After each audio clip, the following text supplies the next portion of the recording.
L'empirie, c'est-à-dire votre cas, c'est la deuxième partie de votre mémoire, la deuxième partie conséquente. Dans la première, vous avez répondu à la question que vous aviez posée, la question de votre mémoire, avec ce qui s'était écrit sur le sujet. Maintenant, vous allez y répondre avec ce que vous avez vu sur le terrain, ce que vous avez entendu, ce que vous ont rapporté les acteurs que vous avez rencontrés et ce que vous avez vécu au quotidien dans votre entreprise. Donc ici, il y a différents types d'empirie possibles.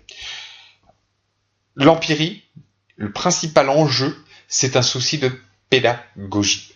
Vous venez la plupart du temps de vivre une période de stage de 4 à 6 mois dans une entreprise. Vous avez vu plein de choses qui sont très très riches.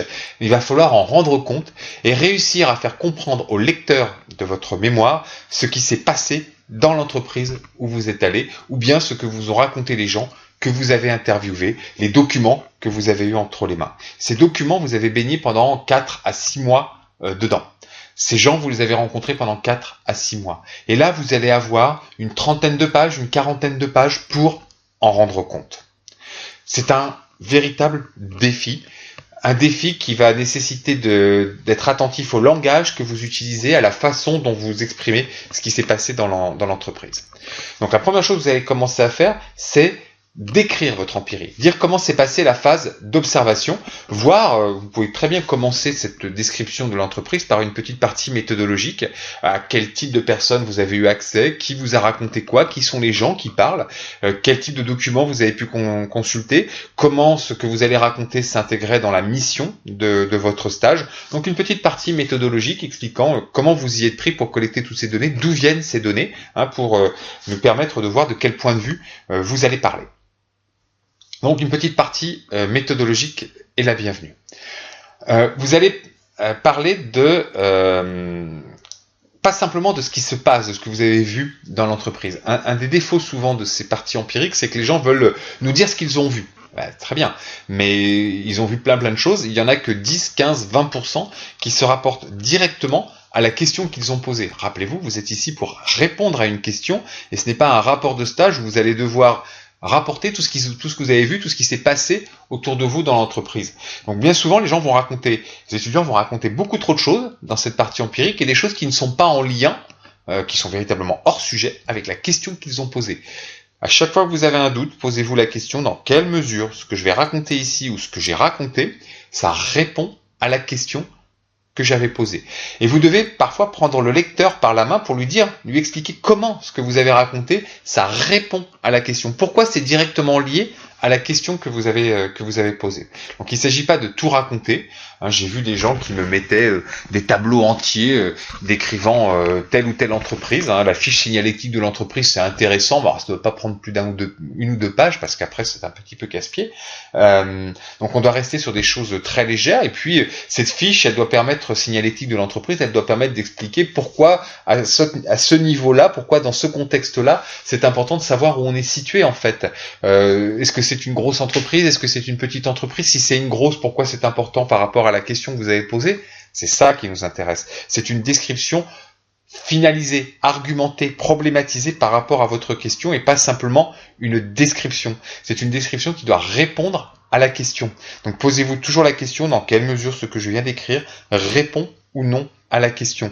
Et c'est à vous d'indiquer au lecteur comment ça répond à la question. Donc, ne pas tout raconter.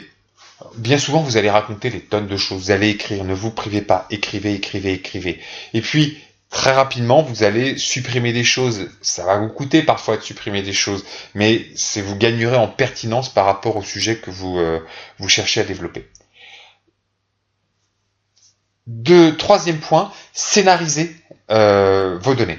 Scénarisez vos données, vous allez raconter, là aussi comme pour la revue de littérature, il va falloir raconter ça de façon astucieuse. Scénarisez vos données, racontez pourquoi c'est important, racontez comment les choses se sont faites, donc mettez en scène, créez des espaces, montrez différents niveaux d'observation, différents temps, mettez tout ça dans des tableaux, montrez comment vous avez vu des choses qui se passent petit à petit, comment c'est apparu au fur et à mesure du temps. Par exemple, vous allez être 4 à 6 mois dans l'entreprise, donc vous n'avez pas tout vu du jour au lendemain. Vous avez vu des choses qui sont apparues petit à petit. Montrez comment ces choses qui sont apparues petit à petit, en fait, elles ont pris corps. Essayez de les raconter comme pour un scénario. Il y a des acteurs dans votre histoire, montrer comment ces différents acteurs interviennent. Il y a des temps, il y a des unités de lieu, des unités de temps.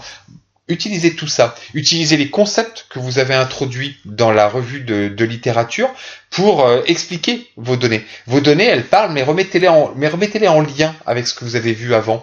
Il y a des gens qui vous ont introduit, par exemple, je sais pas, vous avez à traiter de la gestion du changement. Il y a des gens qui ont introduit un modèle qui vous a bien plu, de gestion du changement en 4 temps. Eh bien, expliquez ces 4 temps qu'on doit les retrouver quelque part dans un tableau, dans une description autour de votre donnée empirique. Votre donnée empirique, c'est pas simplement une description, c'est une description mise en forme.